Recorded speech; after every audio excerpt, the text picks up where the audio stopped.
السلام علیکم ورحمۃ اللہ وبرکاتہ۔ اعوذ باللہ من الشیطان الرجیم، بسم اللہ الرحمن الرحیم۔ الحمد والثناء للہ رب العالمین، ثم الصلاة والسلام تحت الاکرام علی جمیع الانبیاء والمرسلین والشہداء والصالحین والصدیقین، اما بعد، قال رسول اللہ صلی اللہ علیہ وآلہ وسلم: ایہا الناس قد اقبل الیکم شہر اللہ بالبرکۃ والرحمۃ والمغفرہ، صدق اللہ وصدق رسولہ وصدق ولی الکریم۔ حضرات مومنین اکرام، سب سے پہلے آپ لوگوں کی خدمت میں اور تمام مومنین عالم کی خدمت میں، اور اسی طرح ہمارے آقا ہمارے مولا صاحب زمان کی خدمت میں ماہ مبارک کے رمضان کی آمد پر تبریک و تہنیت عرض کرتا ہوں۔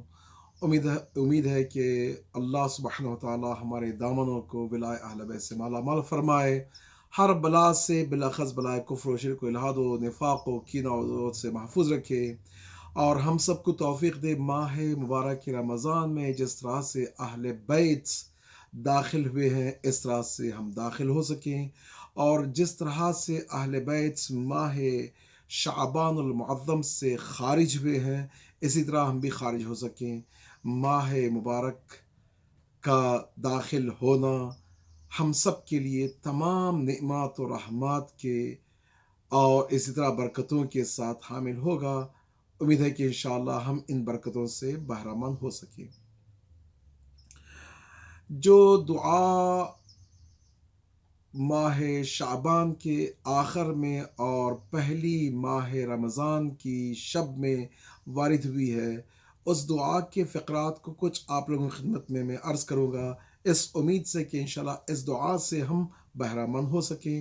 بالاخص یہ سال جو ہم ماہ مبارک رمضان جو پینڈیمک کووڈ-19 کرونا وائرس کی خاطر اکثر و بیشتر تمام دنیا میں اپنے گھروں میں منا رہے ہیں، امید ہے کہ انشاءاللہ جلد سے جلد یہ مصیبت اور یہ بلا ٹل جائے، ہم پھر سے مساجد میں اور اپنے امام بارگاہوں میں اور اپنے حرموں میں اس عظیم فریضہ الہی کو انجام دے سکیں۔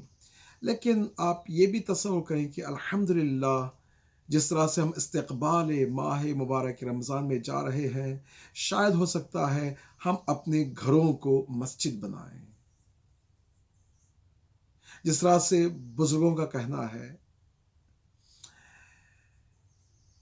مخصوصاً ایک عظیم بزرگ جن کا میں کافی احترام کرتا ہوں، وہ نقل فرما رہے تھے، آیت اللہ حسن زادہ آمولی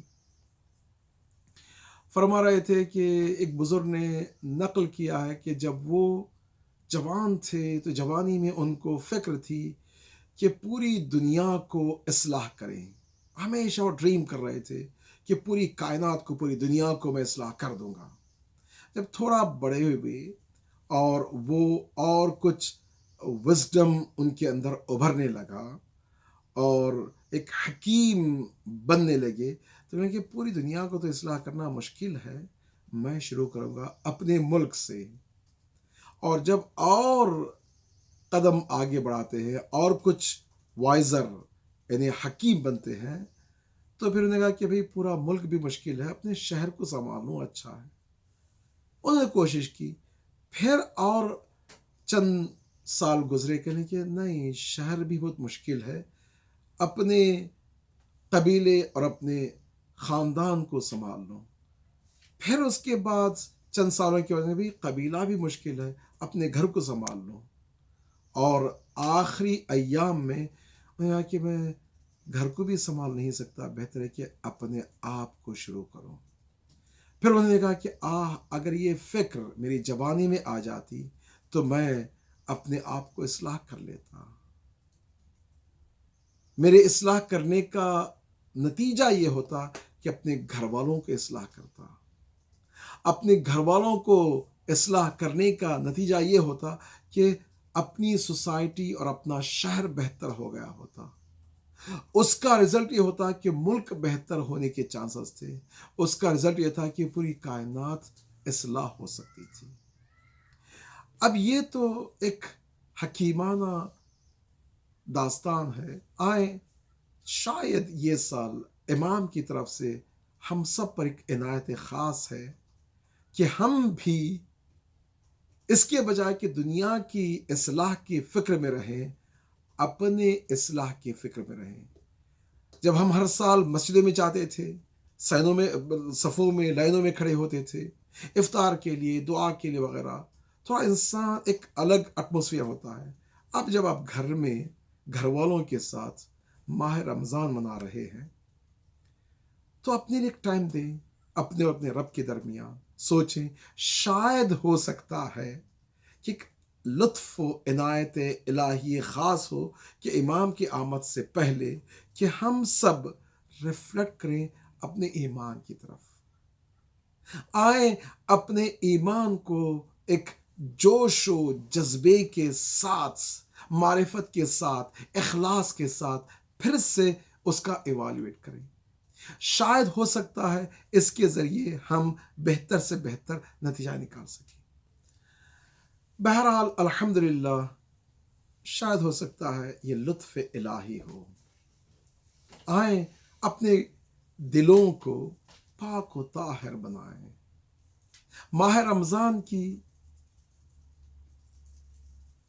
آمد ہے، آغاز ماہ رحمت الہی ہے، ہم سب ضیوف الرحمن ہیں۔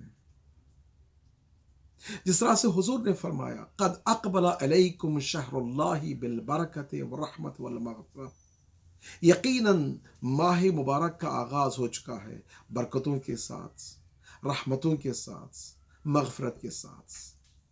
3 شب قدر ہیں، پہلی شب قدر برکتوں والی ہے، دوسری شب قدر رحمت والی ہے، تیسری شب قدر مغفرت کی ہے۔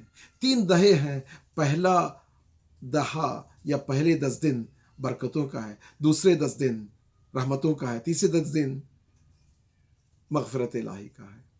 اسی طرح جس طرح سے بتایا گیا ہے، ہماری زندگی کے 3 حصے ہیں۔ پہلا حصہ اس دنیا میں ہے، پیدائش سے لے کر مرنے تک، دوسرا ہے مرنے سے لے کر قیامت تک جو قبر کا حصہ ہوگا، تیسرا ہوگا قیامت میں اور اس کے بعد کا ہوگا۔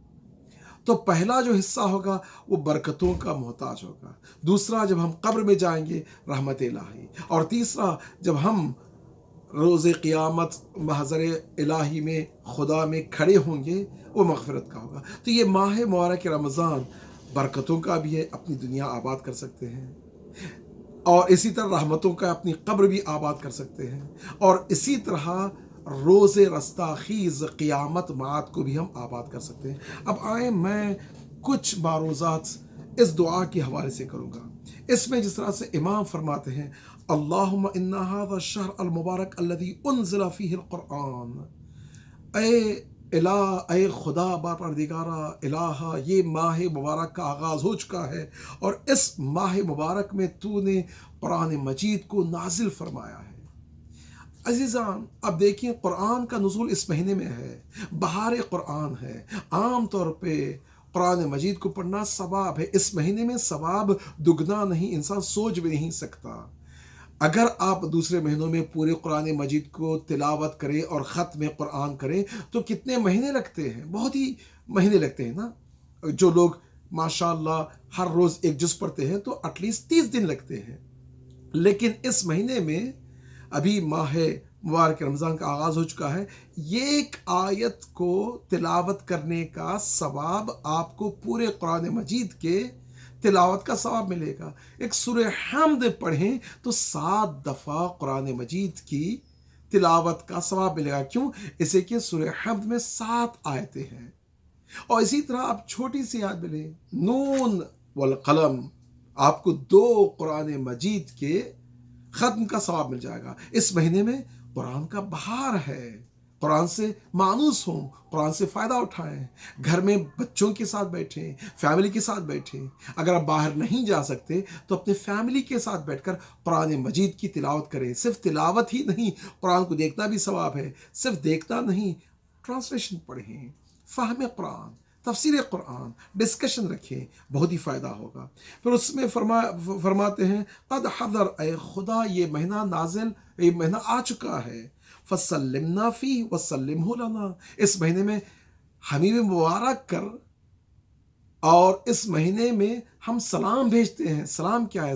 امن و امان، پیس، سلامتی۔ کس سے؟ ہم اپنے اگلی ایکشنز، بیڈ ڈیڈز، برے کاموں سے ہم اس مہینے کو بچانا چاہتے ہیں۔ اے خدا اس مہینے کی تمام برکتوں سے بھی ہمیں نواز۔ کیا بہترین جملات ہیں۔ فرماتے ہیں اللہم انی اسألک ان تجعل لی الی کل خیر سبیلا، اے خدا اس مہینے کی ہر نیکی میں مجھے بھی حصہ دے۔ کیا بہترین جملہ ہے۔ اس مہینے کی کتنی نعمتیں ہیں، شب قدر کی نعمتیں ہیں، مولا کائنات کی شہادت کی نعمتیں ہیں، امام حسن کی ولادت کی نعمتیں ہیں۔ جو بھی نعمت ہے، جو بھی خیر ہے، جو بھی خوبیاں ہیں، جو بھی نیکیاں ہیں، اس نیکی میں مجھے بھی حصہ دے۔ امام کی نگاہیں دیکھیں، اس دنیا میں بھی، قبر میں بھی، آخرت میں بھی، ہر جگہ۔ وَمِن كُلِّ مَا لَا تُحِبُّ مَانِعًا، اور ہر وہ چیز سے جو تو راضی نہیں ہے اس میں میرے لیے مانع قرار دے۔ ایسا نہ ہو کہ میں شیطانی ٹمپٹیشن سے لپک جاؤں، چپک جاؤں، کیوں سے کہ شیطان تو بند ہے، لیکن جو خناس اس دل میں چھپا ہوا ہے، جو سورہ ناس میں کہا گیا ہے الذی یوسوس فی صدور الناس، وہ شیطان جو چھپا ہوا ہمارے دلوں میں ہے، خناس، وہ تو بند نہیں ہے، ظاہری شیطان تو بند ہے بیچارہ۔ اللہم انی اسألک الراحت عند الموت، اے خدا اس عظیم مہینے میں تجھ سے دعا کرتا ہوں یہ تو میری دنیا کو بھی آباد فرما۔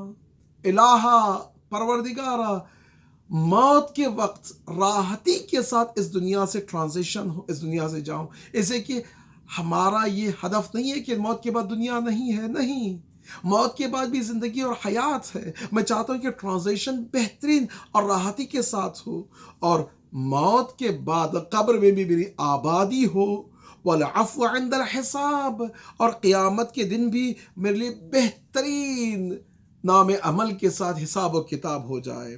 وَاجْعَلْنِي مِنْ صَالِحِ خَلْقِكَ فِي الْعَمَلِ وَالْعَمَلِ، اے خدا تو مجھے ان عظیم بندوں کے ساتھ، مولا کائنات کے ساتھ محشور فرما جن کا عمل بھی اچھا تھا، اور جن کی فکر، سوچ اور آرزو اور عمل کہتے ہیں الف میم لام عربی میں، جو خواہشات رکھتے ہیں، جن کی خواہشات بھی اچھی تھیں، جن کی نیتیں بھی اچھی تھیں۔ کبھی کبھار ہو سکتا ہے کہ میں عمل کے ذریعے کوئی کام انجام نہ دوں، لیکن میری نیت تو پاک ہے۔ اسی لیے کہا گیا الاعمال بالنیات، اپنی نیتوں کو پاک کریں۔ اگر میں کسی کو کوئی اچھا کام نہیں کر سکتا تو اس کے لیے دعا تو کر دوں، نیک نیتی تو کر دوں۔ اب دیکھیں کائنات میں کہاں کہاں کتنے غریب ہیں، محتاج ہیں، فقیر ہیں۔ اب ماہ مبارک رمضان میں اگر افطار نہیں دے سکتے دوسروں کے لیے تو دوسروں کے لیے مدد تو کر سکتے ہیں، گھر میں بیٹھے ہوئے ہیں۔ سبحان اللہ، تصور کریں کہ پوری کائنات میں کون کون، جو بھی ایک مومن محتاج ہے، اس کے احتیاج کو برطرف کرنا ہمارا اپنا فرض ہوتا ہے۔ اس کے بعد اللہم ابقنی خیر البقا، اے خدا پروردگارا الہا مجھے اس مہینے کی برکتوں سے اس طرح سے متصل کر کہ تا ابد ہمیشہ کے لیے اس کی نعمتیں میرے ساتھ رہے۔ یا اللہ، دیکھیے پارٹنرشپ بھی کرنا ہے تو کس کے ساتھ کرنا ہے؟ مولا کائنات کے ساتھ کریں۔ اگر ہم مولا کائنات کے ساتھ پارٹنرشپ شروع کر دیں آج کی رات، اور جیسے نیت کریں گے پورے مہینے کی روزہ رکھنے کی نیت کریں گے، تو کہیں کہ میرا روزہ مولا کائنات کے ساتھ مل جائے، تو پارٹنرشپ اب ہمارے لیے جو یہ نعمتیں ہوں گی وہ آبادی ہوں گی، ہمیشہ ہوں گی۔ وَأَفْنِنِي خَيْرَ الْفَنَا، اے خدا مجھے اگر فنا بھی ہونا ہے تو خیر فنا ہوں، اور میں فنا فی اللہ ہو جاؤں، فنا ذات علی میں ہو جاؤں، اہل بیت کے ساتھ ہو جاؤں۔ آخری دعا کا جملہ یہ اللہم ما کان فی قلبی من شک او ریب، اے خدا اگر میرے دل میں شک ہے، ریب ہے، جو بھی کچھ چیزیں ہیں اس کو دور کر دے، اس کے عوض میں مجھے کیا دے؟ اے خدا بدل ہو، اس کو بدل دے تیرے ایمان کے ساتھ، ولائے اہل بیت کے ساتھ، محبت کے ساتھ اگر ہم اس طرح سے کریں گے تو ہم اپنے گھروں کو آباد کر سکتے ہیں، اپنی فیملی کو اسٹرانگ کر سکتے ہیں، اپنی سوسائٹی کو اسٹرانگ کر سکتے ہیں، ایک دوسرے کا خیال کر سکتے ہیں، کائنات میں دنیا میں جہاں جہاں مومن ہیں ان کے لیے بھی آپ نہ بھولیں۔ امید ہے کہ انشاءاللہ یہ ماہ مبارک رمضان ہمارے لیے گھروں میں جب منا رہے ہیں خیر و برکت کے ساتھ باعث برکت ہو انشاءاللہ۔ والسلام علیکم ورحمۃ اللہ وبرکاتہ۔